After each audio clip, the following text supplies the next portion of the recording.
Okay, the last time I talked about the kindness of others, and today I'm going to talk about being kind to yourself.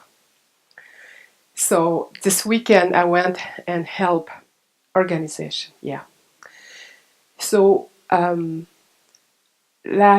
few weeks ago they had a meeting and I went because anyway, and I went to the meeting and they talked about they have a little house behind where they live and the pipes broke up and there was a water damage all over the place. And this is where they store the clothes that they receive for the teens, so that they bring the teens there to, you know, shop and serve themselves. So I offered to help, and at first it started to be installing um, tiles, carpet tiles. You know, you just on tape, and I can do that, no problem. And then bookshelves, I said I can do that too. So Saturday morning, I went. And no, that's not true. I received an email and they say she was going to go to the store and she asked me if I wanted to go. So I went with her. That place wasn't selling tiles, it was carpet. And I never saw the little house in the back. And like there was nobody to help us and it was kind of difficult and it was not happening. I said, well, what about we go, they live like across the street from that store. So I said, what about we go inside and see because I never saw the place. And there was linoleum on the floor. I said, oh, what about just scraping the linoleum? It was a wood floor under. And I said, and we just paint it and make it beautiful. And you can buy runners and it would be really cheap.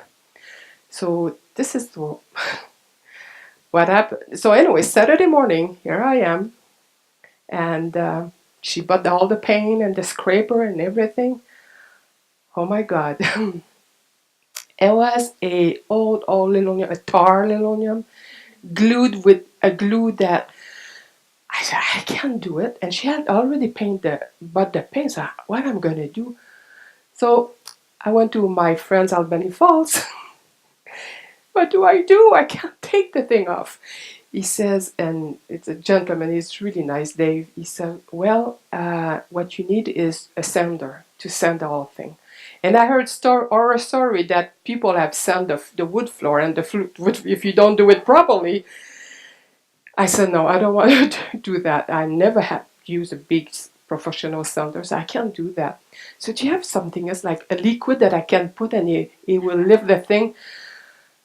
So I bought that liquid, went back, and I only bought one big, whatever the size, gallon or 2 gallons, and I ran out of it. So went back to Albany, bought another one, came back, bought a scraper because it's toxic, you know. So and I taped it to. I bought some tape and a mask because I didn't have a mask, so I bought a mask and I spread all the things, and the tar just yeah. It was a mess. A mess. So I came back. I did everything I could. I said, I'll wait tomorrow morning. Came back the next day. I was able to remove some, but a lot would stay there. And I asked for some help, and I couldn't have help. So I went back there. I didn't sleep. Every hour I wake up, and I said, and thinking about it, and what I'm going to do, and how am I going to get out of that mess? So went back the next morning. I remove more and finally I went to the shop across the street and bought some carpet. So and the gent no, I bought the carpet. I thought, what, how it happened? Because that day, oh yes, that day, the first day, Saturday, I bought the carpet at night before, and I was thinking all about that and how to install it. And he gave me a machine to blow the things because I asked him, I said, I don't have a tape measuring.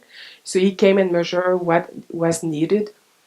And so and I installed the blower to dry all. I washed the floor many times and then put that machine to dry and came and didn't sleep all night and went back the next morning. And I scraped more and continued to clean and remove all the tape because they painted all the walls and everything. And then I laid down my carpet and I said, okay. I wasn't strong enough to pull all that carpet. I said, when are you going to give up, Yeshi?